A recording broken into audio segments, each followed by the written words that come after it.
비대면 디지털화로 금융업과 음식점업이 빠르게 바뀔 것으로 예상되는데요. 은행업부터 살펴볼까요? 모바일 뱅킹 활용, 무인 점포 등장, 인터넷 전문은행 설립 등은 은행업에서 나타나는 디지털 전환의 대표적인 사례인데요. 이 같은 상황은 은행의 고용에 영향을 미칠 것으로 예상됩니다.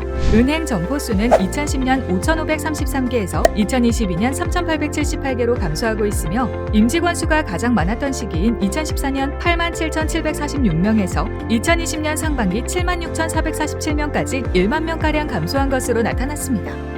은행업 근로자 1,201명을 대상으로 설문조사를 실시한 결과 2020년부터 고객 개인의 자금, 투자 성향을 자동으로 파악하는 기술이 도입되었고 코로나19의 확산으로 비대면 지점이 생겼으며 고객이 직접 은행 앱으로 대부분의 업무를 처리할 수 있게 되었습니다.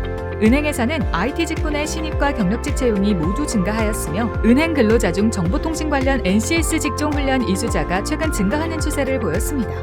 실제로 은행 근로자를 만나본 결과 IT 직군의 경우 같은 금융권 내 이동보다 데이터, AI 관련 경험자가 타 업종에서 이직하는 경우가 더 많다고 합니다. 은행에서도 IT 직군의 수요 증가와 함께 기존의 여신 업무와 디지털 업무를 모두 할 줄 아는 이른바 양손잡이 인재를 양성하는 것으로 나타났습니다. 다음은 음식점업입니다. 최근 식당에서 키오스크, 태블릿 주문기, 서빙 로봇을 보신 적 있으신가요? 연도별 키오스크의 사용 비중은 점차 증가하고 있는데요.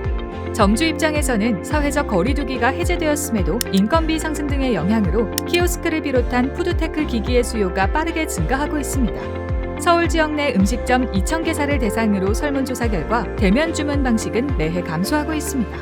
대면 주문 방식을 제외했을 때 키오스크 주문 방식이 가장 높았고 테이블 주문도 증가하는 추세였습니다. 그렇다면 디지털 기기 도입 이유는 무엇일까요? 인건비 절감의 이유가 가장 컸고 고객의 대기 시간 감소와 정확한 매출 정산 때문이라는 응답이 뒤를 이었습니다. 연구진은 설문조사를 바탕으로 분석한 결과 첫 번째, 키오스크와 태블릿 주문기의 도입이 음식점 고용 감소를 유발하는 것으로 나타났습니다.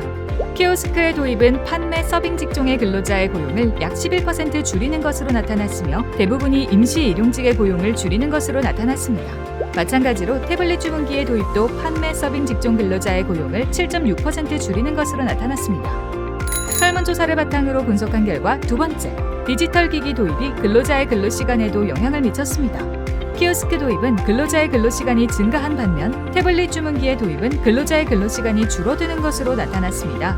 디지털 전환에 따른 은행업과 음식점업 일자리 변화 분석에 관한 내용이 더 궁금하다면 한국고용정보원 홈페이지에서 전체 원문과 기초 자료를 받아보세요.